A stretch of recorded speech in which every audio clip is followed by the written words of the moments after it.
Assalamualaikum warahmatullahi wabarakatuh. Waalaikumsalam. Alhamdulillahirabbil alamin wassalatu wassalamu ala asyrofil anbiya'i wal mursalin sayyidina wa maulana Muhammadin wa ala alihi wa sahbihi ajma'in. Amma ba'd. Ayyuhal ikhwa wal akhwat, a'azzani wa a'azzakumullah. Saudara-saudariku yang semoga dimuliakan oleh Allah.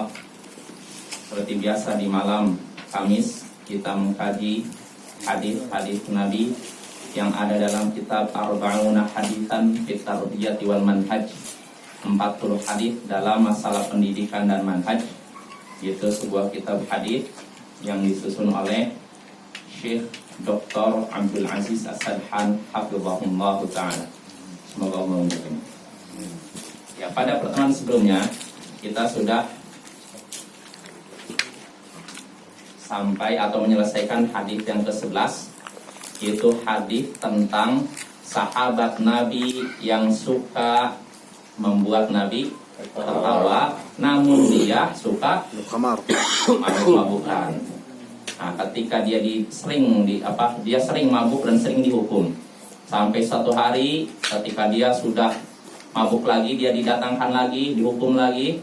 Maka ada seorang sahabat yang berkata, Allahumma al'anhu, ya Allah, laknatilah dia, kutuklah dia. Ama aktsar ma yutabihi, alangkah seringnya dia didatangkan ke hadapan Nabi. Artinya sahabat ini menganggap sahabat Nabi yang mabuk ini udah keterlaluan. Berapa kali bolak-balik dihukum, selesai, balik lagi, dihukum lagi, mabuknya berkali-kali, tidak juga kapok istilahnya gitu. Maka sahabat ini merasa udah keterlaluan. Makanya dia sampai berdoa, ya Allah, laknatilah dia. Alangkah seringnya dia didatangkan ke hadapan Nabi. Nah ini, sahabat ini mengucapkan demikian karena apa? Kecemburuannya terhadap agama. Jadi bukan karena konflik pribadi. Dia yang mendorong dia mengucapkan kalimat demikian karena cintanya kepada agama. Ya artinya perasaannya baik, niatnya bagus, namun caranya salah. Makanya Nabi tegur dia, la tal'anu, jangan laknati dia. Jangan laknati sahabat yang minum minuman keras ini. Wallahi, kenapa? Ma'alimtu illa annahu yuhibbullah wa rasulah. Demi Allah, tidaklah ku ketahui kecuali dia itu masih cinta Allah dan Rasulnya. Nah ini hadis yang kita bahas pada tahun sebelumnya.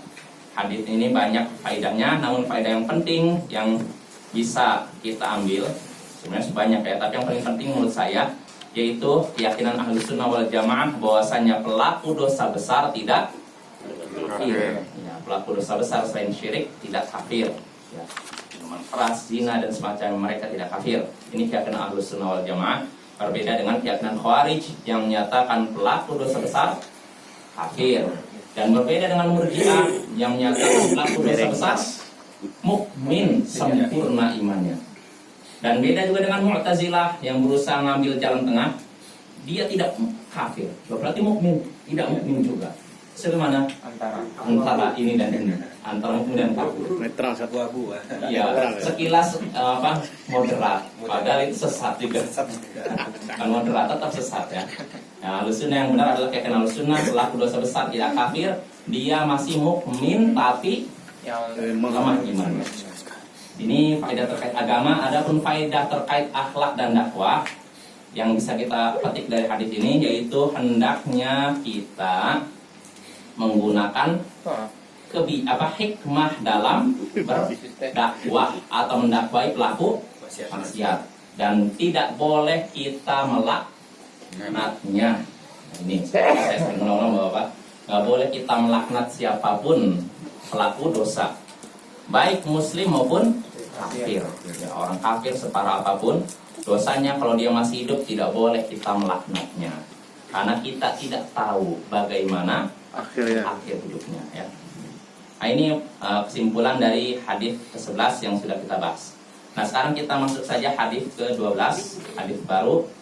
Berkata Syekh Abdul Aziz, Dr. Abdul Aziz As-Sadhan hafizahullah, al-hadits tsani ashar an Abi Dzar radhiyallahu anhu qala qala Rasulullah sallallahu alaihi wasallam tabassumuka fi wajhi akhika laka sadaqah wa amruka bil ma'rufi wa nahyuka 'anil munkari sadaqah wa irsyaduka rajula fi ardi dhalali laka sadaqah wa basaruka lirajuli radi'il basari laka sadaqah wa imatatukal hajar wa syaukata wal 'idhama wal 'azma 'anit tariqi laka sadaqah wa ifraghuka min dalwika fi dalwi akhika laka sadaqah.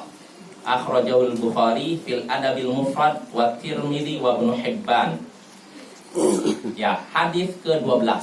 Ini hadis yang baru yang kita bahas sekarang, hadis ke-12. Dari Abu Dzar, semoga Allah meridhoinya, ia berkata, Rasulullah sallallahu alaihi wasallam bersabda, senyummu di hadapan saudaramu adalah sedekah bagimu, dan perintahmu pada yang baik, laranganmu dari yang mungkar itu juga sedekah, dan bimbinganmu kepada seorang di tempat ia tersesat itu juga sedekah bagimu, dan pandanganmu untuk orang yang tidak bisa memandang, penglihatanmu untuk orang yang tidak bisa melihat itu juga sedekah bagimu, dan engkau menyingkirkan batu, duri, dan tulang dari jalan, ini juga sedekah bagimu. Dan engkau mengosongkan isi embermu, lalu dituangkan ke ember saudaramu, ini juga sedekah bagimu. Hadis ini diriwayatkan oleh Imam Bukhari dalam kitab Al-Adab Al-Mufrad. Adab Al-Mufrad adalah kitab yang membahas tentang adab, ya, akhlak. Dan juga diriwayatkan oleh Imam Tirmidzi dan Ibnu Hibban dalam kitab Sahihnya, Sahih Ibnu Hibban. Ya. Nah, ini hadisnya kita bahas, Bapak-bapak. Di sini disebutkan dalam hadis ini, hadis ke-12 dari Abu Dzar, semoga Allah meridhoinya.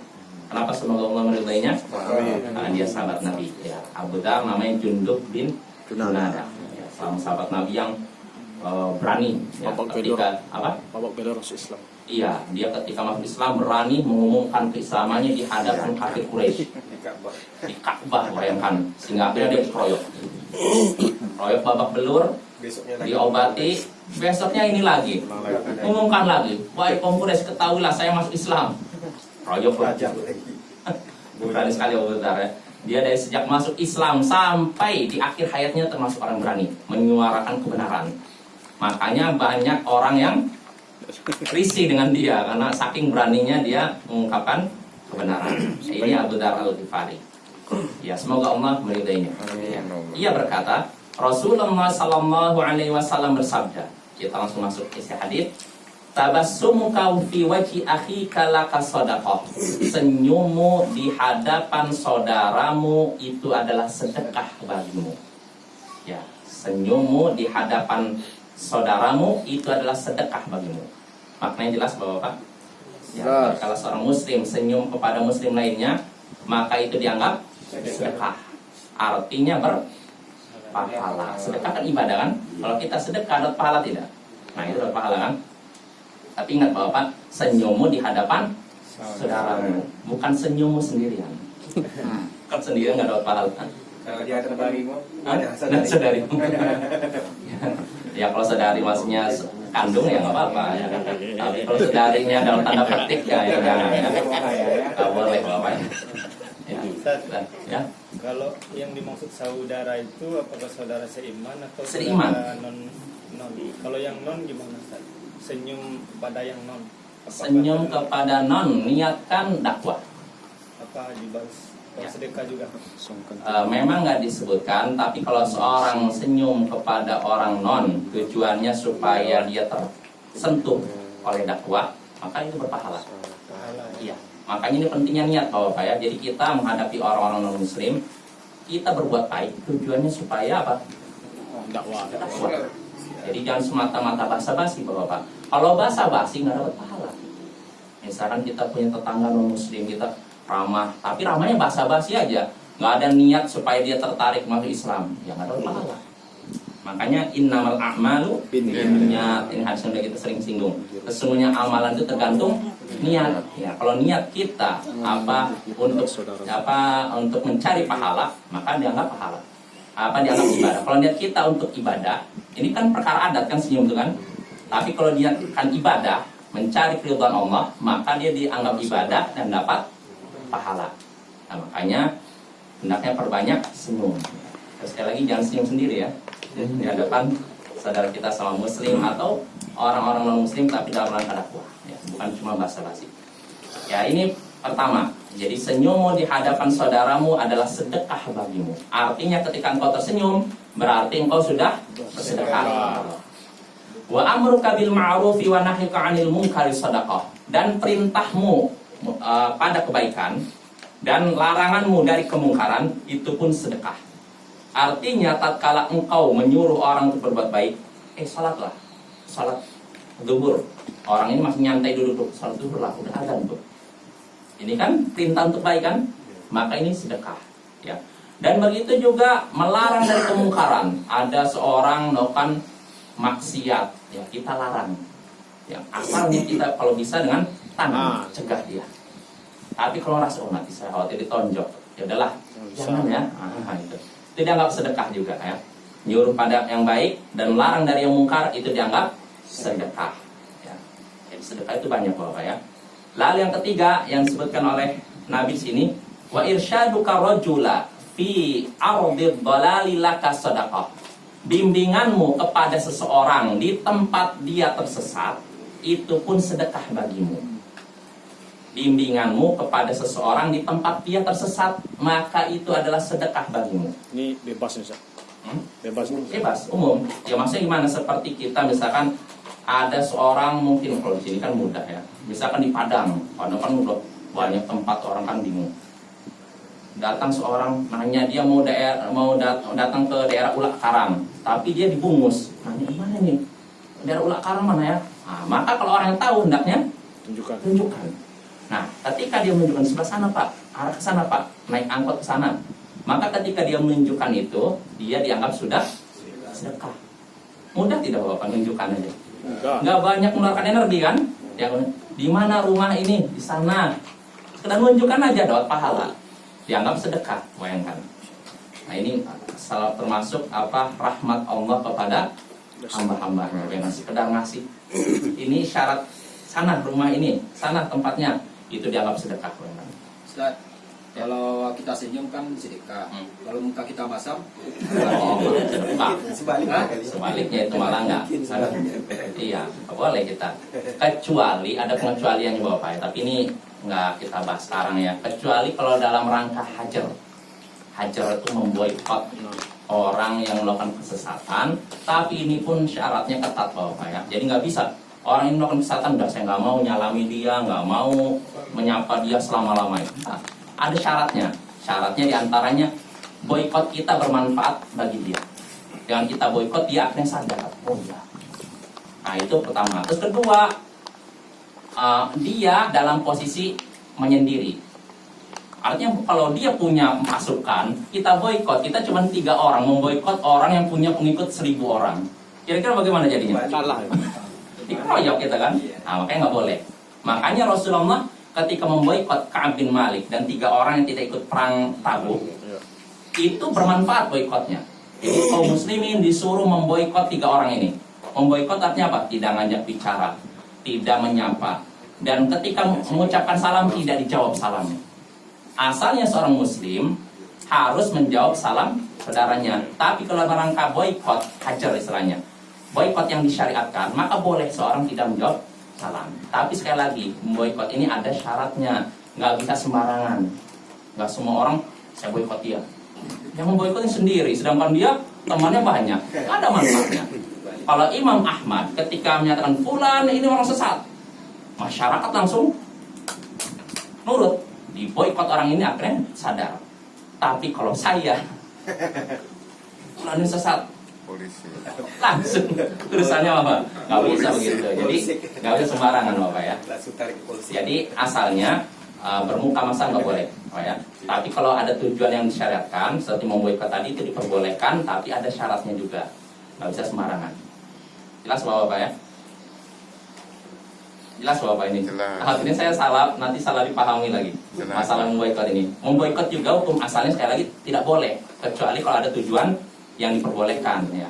Dan yang berhak boikot pertama orang yang berilmu, kedua dia memiliki kekuatan. Adapun orang yang lemah nggak boleh memboikot. Terus ketiga orang yang diboikot adalah orang yang kita kuat, dia lemah. Adapun kalau yang lemah kita, yang kuat dia, nggak ada manfaatnya memboikot. Jelas Bapak, contohnya gini lah, kita menyaksikan seorang pelaku maksiat di daerah kita. Saya udah nasihati dia nggak sadar juga. Saya boikot dia. Saya nggak ngajak bicara. Dia salam, nggak saya jawab salamnya. Supaya dia sadar. Tapi saya cuma sendiri atau cuma berapa orang. Sedangkan yang orang saya boikot ini punya teman banyak. Kira-kira bermanfaat saya boikot? Ada manfaatnya. Ya. Kecuali kalau memang pemerintah, misalkan ada perintah dari gubernur, boikot si fulan. Nah, ini kan rakyat akan sepakatkan boikot, jangan diajak bicara. Nah, ini bermanfaat insya Allah. Tapi kalau misalkan dengan boikot gitu, nggak ada perintah dari pemerintah, cuman kita sendiri, jangan kita jumlahnya sedikit, nggak ada manfaatnya boikot, bahkan itu diharamkan. Makanya kata Syekh Al-Albani rahimahullah, boikot di zaman sekarang ini tidak disyariatkan. Hajar boikot ya. Boikot dalam rangka membuat orang sadar di zaman ini nggak disyariatkan. Karena ahlus sunnah dalam posisi Lemah. minoritas ya, kita sangat minoritas ya. Kecuali mungkin di Arab Saudi bisa dipraktekkan. Ada orang sesat di boikot, insya Allah kapok kan. Tapi kalau di luar Arab Saudi ya kitanya yang menjadi korban bulan-bulanan ya. Jelas Bapak? Itu masalah boikot ya. Jadi sekali lagi bermuka masam tidak disyariatkan. Itu perbuatan yang tercela kecuali kalau ada tujuan yang dibenarkan. Adapun senyum itu asalnya disyariatkan kecuali kalau menimbulkan mudarat seperti senyum kepada saudarimu. Ya jangan kepada lawan jenis, jangan Bapak ya. Cepat kayaknya pas Kalau beri salam ini apa Ustaz? Salam kalau misalkan pertama ini, kalau orang yang diucapkan salam ini sudah tua, ya sudah, maksudnya minat orang kepada dia pun kurang, nggak apa-apa insya Allah. Kalau saya Pak Ustaz dari kecil sampai pokoknya ada berjilbab saya salam Oh, terus. insya Allah kalau bapak-bapak nggak apa-apa. Kalau bapak boleh lah. Tapi kalau jais jangan. Kalau pas nanti juga jangan. Saya tulus kok. Kalau bapak nggak apa-apa. Assalamualaikumnya tulus. Ya, karena kan kita lihat orang yang mengucapkan salam sama yang diucapkannya siapa ya. Kalau yang mengucapkannya orang yang masih muda, jangan. Dan yang mengucapkan salamnya juga masih muda, jangan juga. Tapi kalau orang ini memang yang mengucapkan salam punya kedudukan, dia udah tua, dan yang disalaminya juga udah agak tua, maka nggak apa-apa. Atau masih muda nggak apa-apa, yang mengucapkan sudah tua tapi aman dari fitnah. Contohnya Nabi SAW, beliau pun pernah melewati kaum muslimah, beliau mengucapkan salam. Assalamualaikum, dijawab. Ini perbolehkan kata para ulama, boleh kita mengucapkan salam kepada rombongan kaum wanita dengan syarat aman dari fitnah. Karena kita bisa tahu kan hati kita. Kadang kita mengucapkan assalamualaikum sama ikhlas, sama timbul apa ini? Ada. takutnya melenceng Pak Saudara. Gitu. Ya, kita lanjut ya. Jadi itu kita kembali lagi, bimbinganmu kepada seorang di tempat dia tersesat itu dianggap apa? Sedekah. Jadi kita menunjukkan seorang ini, dia nyari suatu tempat dan dia tersesat di suatu tempat. Dia lagi mencari suatu tempat, kita tunjukkan salah tempatnya. Itu sedekah. Wa basaru kali rajulir radiil basari laka sadaqah. Ya. Dan penglihatanmu untuk orang yang penglihatannya buruk itu pun sedekah bagimu. Penglihatanmu untuk orang yang memiliki penglihatan buruk itu pun sedekah bagimu. Maksudnya apa? Contohnya ada pria yang buta, dia mau kemana gitu, dia nggak tahu jalan, kan nggak ada penuntun. Lalu kita jalan buta, maka kita tahu ini pasti Pak, saya tuntun Pak. Itu pun jangan Pak, misalnya mau kita Pak ke masjid, ke masjid. Itu dianggap apa? Sedekah. Ya. Ustaz, kalau kita menunjukkan orang misalnya DPO, Orang yang dicari oleh polisi. kita tunjukkan, apalagi udah sibuk mencari nggak ada apa kita tunjukkan tempat tersebutnya Oh itu apalagi itu, palanya lebih besar lagi itu. termasuk Iya. dari apa, Iya, palanya besar itu. Jadi justru kalau kita menyembunyikan itu Pak, terancam. Hadis Nabi yang sudah kita bahas dalam kitab Tauhid, man awa muhdatan la'anallahu man awa muhdithan au muhdatan. Allah melaknat orang yang melindungi kejahatan atau pelaku kejahatan. Kita tahu ada pelaku kejahatan yang dicari polisi, dia tinggal di rumah ini. Kita tahu tapi kita pura-pura tidak tahu. Nggak boleh. Kita harus jelaskan. Kasih tahu polisi di sana, dia sembunyi di sana. Wajib. Bukan cuma sunnah Bapak. Kalau kita tahu wajib ya. Kecuali, ini ada kecuali lagi. Kalau kita khawatir nyawa kita terancam. Misalkan orang yang cari polisi ini punya backing tuh Pak. Backing itu dari kalangan inilah orang pemerintahan. Dan kita tahu kalau saya menunjukkan sana, mungkin nyawa saya terancam. Maka dalam kondisi seperti ini kita tidak wajib menyebutkan. Tapi kalau kita merasa aman dari itu, kita wajib. Kalau kita sembunyikan, maka laknat Allah akan turun pada kita. Artinya bukan perkara remeh ya, menyembunyikan pelaku kejahatan, pelaku maksiat. Kalau kebalikannya Pak Ustadz, misalnya saya cari orang pakai parang itu, jadi Bapak Ustadz disembunyikan orang, itu kan gimana itu? Oh, maksudnya mau dizalimi, mau dibunuh. Iya. Maka ini harus wajib sembunyikan. Sembunyikan. Tanya dulu lah. Apa? Orangnya datang bawa parang mana? Ya, yang datang kita mengejar orang itu tuh kan, dia lari ke Bapak Ustadz, itu disembunyikan. Iya, Bapak Ustadz. sembunyikan. Apa-apa. Wajib kata para ulama. Bahkan kalau dalam kondisi seperti itu kata Imam Nawawi, kalaupun bohong diperbolehkan dalam rangka menyelamatkan nyawa seorang muslim, itu diperbolehkan. Tapi kalau bisa tauriah, ini lebih baik. Tauriah itu artinya mengucapkan suatu kalimat yang memiliki dua makna. Saya yang saya maksudkan A, tapi yang dipahami oleh orang yang dengar B. Misalkan seperti tadi kan Pak Po nyari seorang, dia masuk rumah saya, mau dibunuh misalkan. Ditanya, si Fulan ada? Saya jawab tidak ada. Maksudnya tidak ada di pintu, tapi ada di kamar. Gitu. Nah, ini boleh, tidak ada di sini. Ya, Pak Po bilang, oh tidak ada di rumah. Padahal maksudnya tidak ada di pintu ini, tapi ada di kamar. Nah, seperti itu namanya tauriah. Itu diperbolehkan Bapak ya. Jelas, tauriah itu artinya bukan dusta. Kalau dusta artinya menyampaikan sesuatu yang tidak sesuai kenyataan. Kalau tauriah itu memiliki dua makna. Kita mengucapkan satu kalimat memiliki dua makna. Saya inginkan makna A, tapi yang dengar mengira makna B. Contohnya seperti Nabi SAW, seperti ketika Rasulullah bersama Abu Bakar hijrah ke Madinah. Ketika itu kafir Quraisy mengumumkan sayembara. Siapa yang bisa menemukan Muhammad dalam keadaan hidup maupun mati, dia akan dapat hadiah indah itu. Hadiahnya besar. Nah, setelah diumumkan sayembara ini, maka orang-orang pun berlomba-lomba untuk apa? Mencari Nabi. Nah, akhirnya ketika Rasulullah bersama Abu Bakar sedang berjalan, ada seorang Arab Badui kalau nggak salah. Dia juga lagi mencari Nabi SAW. Dia kenal Abu Bakar, tapi tidak kenal Rasulullah. Maka ditanya oleh orang Arab Badui ini kepada Abu Bakar. Dia bertanya kepada Abu Bakar, siapa ini? Abu Bakar menjawab, penunjuk jalan. Dusta tidak Abu Bakar? Tidak. Maksud Abu Bakar penunjuk jalan menuju surga. Tapi orang yang dengar kira penunjuk jalan menuju Madinah. Jelas Bapak? Itu namanya tauriah. Yang seperti itu diperbolehkan. Jelas ya? Dan itu bukan dusta. Kalau dusta jelas beda lah. Misalkan dusta itu seperti gini. Kamu asalnya dari mana? Dia asalnya dari Padang tapi jawabnya dari Pasaman. Nah itu dusta. Jelas ya? Tapi kalau tauriah tuh mengucapkan suatu perkataan, suatu kalimat yang memiliki dua makna. Saya maksudkan makna A, tapi yang dengar mengira makna B. Ya seperti contoh Abu Bakar tadi. Siapa orang yang bersamamu ini? Penunjuk jalan. Aku bilang, oh iya. Karena kalau Abu Bakar nyebut ini adalah Muhammad, kira-kira bagaimana? Ini yang saya cari. Nah, Abu Bakar nggak seperti itu. Dia menggunakan tauriah. Ini adalah penunjuk jalan. Maksudnya penunjuk jalan di surga. Sedangkan orang yang dengar mengira ini penunjuk jalan menuju ini dalam perjalanan itu. Jelas Bapak-bapak?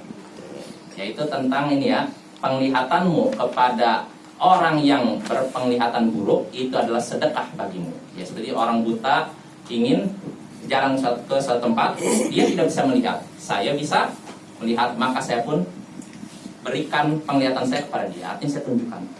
Ya mirip dengan sebelumnya kan? Ya tidak. Bedanya kalau sebelumnya orangnya dalam keadaan bisa lihat. Kalau yang ini, yang kita bahas ini sekarang, ini dia tidak bisa melihat. Berarti lebih parah mana? Tidak. Yang tidak bisa melihat ya. Nah, kalau kita tuntun itu sedekah. Lalu berikutnya, wa imatatu kal hajara wa syaukata wal 'azma 'anit tariqi laka sadaqah. Dan engkau menyingkirkan batu, duri, tulang dari jalan itu adalah sedekah bagimu. Engkau menyingkirkan batu, duri, dan tulang dari jalan itu adalah sedekah bagimu. Artinya, ketika kita melihat di jalan ada batu yang menghalangi jalan kaum muslimin atau membahayakan jalannya kaum muslimin, lalu kita singkirkan, maka itu dianggap sedekah. Begitu juga kita menyaksikan di jalan ada duri yang dikhawatirkan diinjak oleh seseorang, lalu kita singkirkan, itu pun sedekah. Lalu kita lewat satu tempat, kita saksikan di jalan ada tulang yang kalau mungkin dilewati oleh motor akan jatuh, kita singkirkan, itu pun sedekah. Ini kaidahnya umumnya Ustaz, semua yang mengganggu ya Ustaz. Ya, segala imatatuka anil adza wa imatatuka apa? Atunitul adza anil tariq sadaqah. Dalam hadis, engkau menyingkirkan gangguan dari jalan, itu adalah sedekah. Jadi gangguan itu bisa berupa duri, pohon, batu dan semacamnya, atau manusia. Ya enggak? Kalau ada manusia misalkan stres, dia di jalan gini, nggak boleh orang lewat. Kalau kita segini, itu sedekah. Ya. Yang ada itu orang gilanya bawa parang ya. Itu juga. Yang ada itu orang di jalan itu bicara, berhenti motor itu langsung tutup jalan. Tidak sedekah lagi ya. Iya. Mau disingkirkan gitu. Iya. Astagfirullah. Ya, lanjut. Wa ifraduka min dalwika fi dalwi akhika laka sadaqah. Dan engkau mengosongkan embermu, mengosongkan isi embermu, lalu diberikan kepada ember saudaramu, itu pun sedekah. Ya, contohnya mungkin sumur, ya kan? Saya ngambil air, lalu taruh ke ember seorang ini seseorang, maka itu dianggap sedekah. Nah, Bapak ya. Jadi yang namanya jalan kebaikan itu ada banyak. Ya, inilah rahmat Allah kepada umat Islam ya. Jelas Bapak-bapak? Ya, di sini sekali lagi diriwayatkan oleh Imam Bukhari dalam kitab Al-Adabul Mufrad. Lalu diriwayatkan oleh Imam Tirmidzi dan Ibnu Hibban dalam sahihnya. Ya, itu makna hadis tersebut. Nah, sekarang kita langsung masuk faidah yang bisa kita petik dari hadis ini. Fihi, kita langsung masuk. Kata Syekh di sini, dalam hadis ini terdapat keterangan kasratu abwabil khair. Banyaknya pintu-pintu kebaikan. Artinya pintu kebaikan itu bukan cuma satu, ada banyak. Kalau kita mau cari pahala, jangan dikira susah saya cari pahala. Enggak, banyak sekali. Enggak usah, jangan berpikir bahwa cari pahala identiknya masjid, musola, langgar, surau. Kalau di luar itu baru pahala. Enggak, banyak pintu kebaikan. Ini yang saya mau nanya nih, yang semua yang disebutkan tadi, senyum, amar ma'ruf nahi mungkar, membimbing orang yang ada di tempat tersesat, lalu membimbing orang buta, menyingkirkan gangguan dari jalan, lalu mengisi air ke ember saudara kita. Ini dikerjakan di masjid, di surau, di mana? Di luar masjid kan? Nah, itu menunjukkan jalan kebaikan bukan cuma ada di masjid, tapi juga di luar masjid. Maka dari sini kita bisa membantah keyakinan sekulerisme yang menyatakan Islam itu cuma mengatur urusan ibadah aja. Ada pun masalah di masjid aja, Islam cuma di masjid aja, surau langgar. Ada pun di luar masjid nggak bisa diatur. Nah, ini keliru ya. Islam itu mengatur segala segi kehidupan, ya, dari dalam masjid sampai luar masjid, dari urusan buang hajat sampai mengatur umat, dari urusan mengatur negara sampai mengatur rumah tangga. Ini kesempurnaan Islam. Ya, itu faedah pertama Bapak. Jadi banyaknya pintu-pintu apa? Kebaikan ya. Wa fihi, lalu kedua, ta'thirun niyyati fi ja'lil 'adati ibadatin. Lalu kedua, niat itu, pengaruh niat dalam hal menjadikan adat sebagai ibadah. Maksudnya apa? Niat itu berpengaruh dalam hal menjadikan perkara kebiasaan menjadi ibadah. Contohnya di sini senyum. Senyum ini asalnya perkara adat, kebiasaan atau ibadah? Kebiasaan kan? Asalnya kebiasaan. Orang senyum ini kebiasaan kan? Refleks. Seorang ketemu siapa temannya senyum kan gitu kan? Ini perkara adat, kebiasaan. Tapi kalau seorang niatnya untuk mencari pahala dari Allah, senyum supaya dapat pahala dari Allah, maka dia jadi Hitung pahala. ibadah, ya kan? Tadinya perkara kebiasaan lalu jadi ibadah. Ini apa? Kenapa bisa berubah? Niat. Nah, begitu juga contohnya di sini menyingkirkan gangguan dari jalan. Ini asalnya perkara adat, kebiasaan atau ibadah? Kebiasaan. Tapi kalau seorang niatnya saya cari pahala dari Allah, maka berubah menjadi ibadah. Ya, makanya Bapak niatkan perkara kebiasaan kita jadi ibadah. Adat kita misalkan apa? Contohnya tidur. Misalkan kita tidur, asalnya tidur kan perkara kebiasaan kan. Tapi kalau seorang saya tidur niatnya supaya nanti bangun malam sholat malam. Saya tidur supaya nanti bangun bisa semangat dalam membaca ilmu. Maka tidur kita bernilai ibadah, berpahala. Tapi kalau sedang tidur aja, ya sudah perkara mubah. Nggak dapat pahala, nggak dapat dosa. Jelas Bapak? Terus pertanyaannya nih, kalau ada orang tidur, niatnya setelah bangun tidur dia kuat maksiat. Tidurnya Dapat masih- pahala atau gimana? Susah. Dapat dosa ini ya. Makanya jangan sampai gitu ya. Niatnya seorang bermaksiat. Jadi jangan sampai kita berangan-angan untuk maksiat. Ya, karena sekedar berangan-angan aja itu dapat dosa. Apalagi kalau kita melakukannya. Kalau kita mau bercita-cita, berangan-angan, maka bercita-citalah untuk melakukan kebaikan, walaupun tidak jadi. Itu udah dapat pahala. Misalkan saya bercita-cita nanti akan membangun ini rumah untuk anak-anak yatim, orang-orang terlantar. Cita-cita dia udah berangan gitu. Lalu nggak kesampaian. Karena apa? Keburu meninggal misalkan. Atau uangnya nggak ada. Dia udah bercita-cita, wah 10 tahun lagi saya pengen sekali membangun rumah untuk anak yatim. Ternyata setelah 10 tahun uangnya nggak bertambah juga. Nah, dia sudah menginginkan untuk melakukan kebaikan, lalu tidak tercapai. Apa yang dia dapatkan? Dapat pahala. Pahala karena niatnya. Maka Bapak-bapak, kalau kita mau bercita-cita, hendaknya bercita-cita untuk kebaikan ya. Jangan bercita-cita untuk maksiat ya. Karena kalau kita cita-cita untuk maksiat, dapat dosa juga karena niat kita itu. Nah, itu faedah kedua. Lalu faedah ketiga, wa fihi, dalam sabda Nabi tadi, azimu inayatil islami tahqiqi mabda'i tarabut wa ta'awuni bainal muslimin. Dalam hadis tadi terdapat keterangan besarnya perhatian Islam dalam mewujudkan dasar saling terikat dan saling tolong menolong sesama kaum muslimin. Artinya Islam sangat memberikan perhatian untuk terjadinya saling ini sesama kaum muslimin, saling terikat dan saling tolong menolong. Buktinya apa? Dalam hadis tadi apa? Contoh yang pertama, senyum. Dengan senyum, kira-kira akan terjadi kedekatan tidak? Ya kan? Lalu contohnya tadi juga menunjukkan seorang ke tempat yang dia inginkan. Dengan ditunjukkan ada kedekatan tidak? Nah, inilah Islam memberikan besarnya perhatian Islam dalam mewujudkan dasar saling terikat dan saling tolong sesama kaum muslimin. Itu faedah ketiga. Wa fihi, lalu faedah ke berikutnya 4, ada muhtiqaril ma'rufi walau kana yasiron. Tidak boleh meremehkan perbuatan baik walaupun kecil, walaupun ringan. Jangan meremehkan perbuatan baik walaupun ringan. Ya. Contohnya apa? Yang disebutkan hadis. Senyum. Dia memikirkan gangguan di jalan atau senyum. Senyum ini menghabiskan energi berapa kalori? Nggak banyak kan? Tapi walaupun begitu dapat pahala. Jangan remehkan ya. Makanya sini Syekh katakan yu'aqidu hadza nususun katsira. Yang demikian ini dikuatkan oleh nas-nas yang banyak. Contohnya apa? Kaqauli ta'ala faman ya'mal mithqala dzarratin khairan yarah. Siapa yang berbuat baik sebesar semut, siapa yang berbuat baik sebesar semut, niscaya dia akan menyaksikan balasannya. Berbuat baik sebesar semut, Bapak-bapak. Kalau kita melakukan kebaikan besarnya sesemut ini, kita akan dapat balasannya. Artinya jangan remehkan perbuatan baik.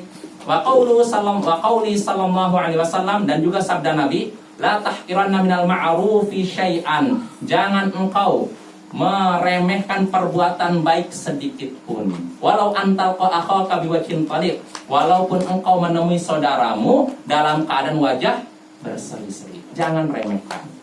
Ya, Bapak-bapak, jangan remehkan perbuatan baik. Siapa tahu Bapak-bapak, kita melakukan perbuatan baik remeh seperti itu, lalu Allah takdirkan kita meninggal. Berarti kita sudah menutup hidup kita dengan namanya apa? Husnul Husnul khotimah. Nah, itu siapa tahu jadi tanda, artinya alamat baik bagi kita ya. Jelas Bapak-bapak? Ya, itu habis waktu. Berapa menit lagi? Hah? Sampai jam berapa ini? 9 menit lagi. 9 menit lagi? Lama sekali. Betul. 19? 36 ya? Ya, kita lanjutkan lagi. Ustaz, Ya. sebesar biji zarrah atau sebesar semut? Kata para ulama, darah itu semut. Semut ya? Iya. Sebesar atom. Ada yang menerjemahkan atom, ada yang sawi. Memang ada beda pendapat. Kecil lah maknanya. Tapi kalau kata Syekh Utsaimin, maksud darah itu semut. Semut yang kecil Iya, Ustaz. semut. Karena semut kan kecil. Karena orang Arab tuh nggak tahu yang lebih. Iya, karena kalau bilang atom, orang Arab makan atom. Itu makanya sawi juga ada di Arab, nggak ada kan? Nggak ada Ustaz. Iya. Tapi sekarang udah Iya. banyak tanah. Artinya gini Bapak. Jengkol pun ada dah. Siapa yang berbuat baik sekecil apapun pasti akan dapat balasannya. Maka nggak usah khawatir kita saya udah berbuat baik nanti dihitung nggak ya di akhirat. Nggak usah khawatir, pasti akan dapat balasannya. Allah tidak mungkin berbuat zalim kepada hambanya. Ya, wa fihi, lalu kita lanjutkan dalam hadis tadi terdapat keterangan anna ala du'atil khair an yabdhulu anfusahum li taqdimi kulli ma yaqdiruna alaihi min khair. Hendaknya bagi dai-dai yang mengajak pada kebaikan, dai-dai yang mengajak pada kebaikan. Siapa dai-dai yang mengajak pada kebaikan? Ya, kita semua ya. Hendaknya bagi dai-dai yang mengajak pada kebaikan mencurahkan diri mereka untuk mempersembahkan kebaikan sesanggup mereka. Hendaknya orang-orang yang mengajak orang pada kebaikan mencurahkan diri mereka untuk mempersembahkan kebaikan yang mereka sanggupi. Artinya semaksimal mungkin memberikan kebaikan, mencurahkan kebaikan. Fabidzalika ajrun lahum. Kenapa demikian? Karena dalam hal demikian terdapat pahala yang besar bagi mereka, dapat pahala mereka, wa naf'un li ghairihim, dan juga memberikan manfaat kepada selain mereka. Pertama nih Bapak, kalau seorang dai berbuat baik, dia semaksimal mungkin memberikan kebaikan pada orang lain. Pertama, mereka dapat pahala. Kedua, dia bisa memberikan manfaat kepada selain mereka. Wa tahyi'atul qulubi lil qabul, dan itu juga akan mempersiapkan hati-hati manusia untuk menerima apa? Ucapannya. Jadi kalau kita mau berdakwah, memang harus ya, Bapak ada istilah begini. Kalau kita mau menarik, harus banyak mengulur. Nggak bisa seorang pengen narik terus tapi nggak mengulur. Jelas Bapak maksudnya? Ya, begitu seperti Nabi SAW. Beliau ketika dakwah bukan cuma modal dengkul aja. Jadi beliau mengeluarkan semua kemampuan beliau, entah harta beliau, badan beliau, jiwa beliau untuk dakwah. Makanya saya sudah pernah menyebutkan Nabi SAW demi keislaman satu orang sampai mengeluarkan 300 unta. Siapa? Tambah lagi. Sofwan bin Umayyah maksudnya. Iya, Sofwan bin Umayyah kan. Jadi Rasulullah ngasih 100 unta. Anaknya kan. Sampai itu anaknya. Terus udah selesai, kasih lagi 100. Terus selesai 300 unta. Akhirnya masuk Islam. Kata Sofwan bin Umayyah, demi Allah, dulu orang yang paling aku benci adalah Muhammad. Tapi setelah dia ngasih terus, akhirnya berubahlah. Dia menjadi orang yang paling aku cintai. Ya, artinya begitu Bapak. Jadi kalau kita mau artinya menarik seorang menuju hidayah, memang harus berkorban, ya, berkorban harta, jiwa dan semacamnya. Tapi istilahnya gitu, jangan kalau kita ingin menarik harus mundur. Ya, nggak bisa tarik terus. Itu bukan dalam masalah dakwah saja, dalam masalah bisnis pun begitu kan? Ya tidak? Ya kan, kalau kita menarik pelanggan harus ngasih ulur. Dikasih diskon lah atau kasih apalah. Setelah tertarik baru kita tarik. Jelas Bapak-bapak. Lalu berikutnya terakhirlah ini. Wa qauluhu, lalu sabda Nabi SAW, tabassumuka fi wajhi akhika laka shadaqah, senyummu di hadapan saudaramu adalah sedekah. Fihi, dalam hadis ini, dalam ucapan Nabi ini terdapat keterangan fadlu idkhalis sururi 'alal mu'min, keutamaan memasukkan kegembiraan kepada seorang mukmin. Dan sudah kita bahas hadis afdalu a'mal idkhalus surur ala akhika. Sebaik-baik amalan adalah memberikan kegembiraan kepada saudaramu.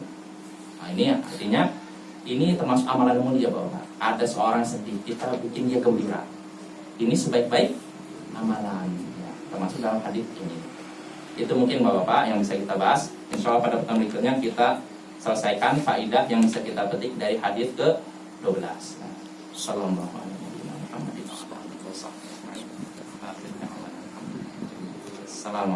Waalaikumsalam.